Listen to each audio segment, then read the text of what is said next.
পুরুলিয়া কর্মসূচি সেরে ফেরার পথে চন্দ্রকোনা রোড, পশ্চিম মেদিনীপুর জেলার চন্দ্রকোনা রোড, সেই রোডে কিন্তু তাকে তার যে কনভয়, সেই কনভয় কিন্তু ঘেরাও করে বিক্ষোভ দেখায় তৃণমূল কমিশন এবং তার কনভয়ের উপরে হামলা হয় এমনটাই কিন্তু অভিযোগ। এবং ইতিমধ্যে কিন্তু শুভেন্দু অধিকারী তিনি কিন্তু চন্দ্রকোনা যে থানা, সেই থানাতে তিনি রোডের যে বিট হাউসের ফাঁড়ি সেখানে এসছেন এবং যতক্ষণ না দোষীরা ধরা পড়ছে ততক্ষণ তিনি কিন্তু এখানে তারা অবস্থান করে এবং ইতিমধ্যে কিন্তু লিখিত অভিযোগও দাঁড়িয়েছে। আমি একটু কথা বলার চেষ্টা করবো যে দাদা কি বলবেন, এই যে ঘটনা বারংবার ধরে আপনি হচ্ছে বিক্ষোভের মুখে পড়ছেন এবং হামলার মুখে পড়ছেন, কি বলবেন?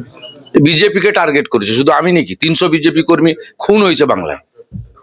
কাউন্টিং সেন্টারে মানস শাহকে খুন করেছে 2021-এ। 1 লক্ষের বেশি বিজেপি কর্মী ঘর ছাড়া হয়েছিল। এটা জঙ্গলরাজ নয়, মহা জঙ্গলরাজ। গতকাল একটা অভিযোগ করেছিলেন এবং যেখানে আপনি দেবরাতের কর্মসূচি ছিল সেখানেও একটা আপনাকে বিক্ষোভ দেখানো। নীলাঞ্জন, তুমি ওটা এফআইআরটা আমাকে একটু হোয়াটসঅ্যাপে ছবি তুলে পাঠাও, আমার নাম্বারে পাঠাও।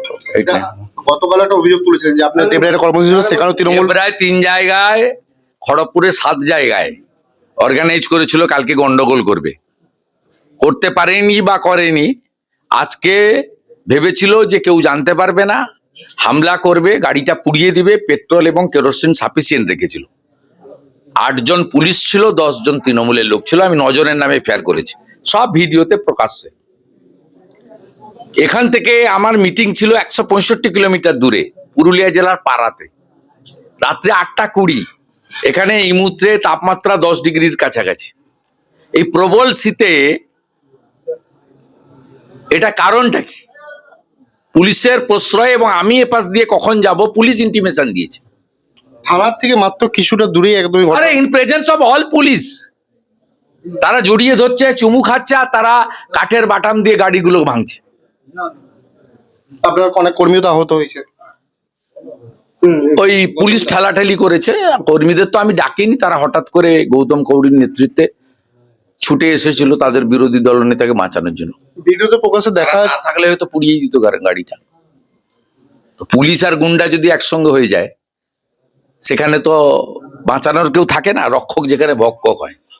সেক্ষেত্রে বিজেপি কর্মীরা তারা ছুটে এসেছে প্রাণের মায়া ত্যাগ করে। তাদের মধ্যে জেলার জিএস নিজে আহত হয়েছে।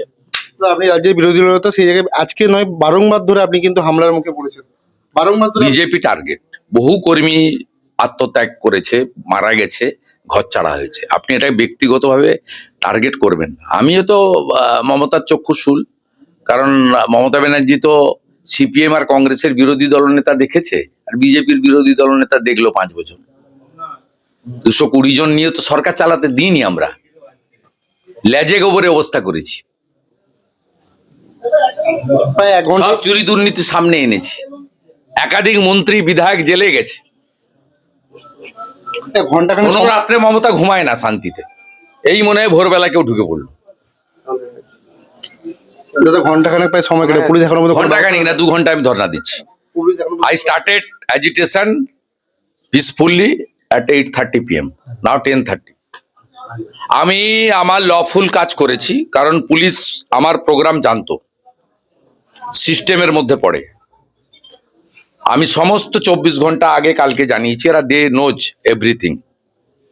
আমি কমপ্লেন না দিলে বলতো আপনি তো কমপ্লেন দেননি, কাকে ধরবো?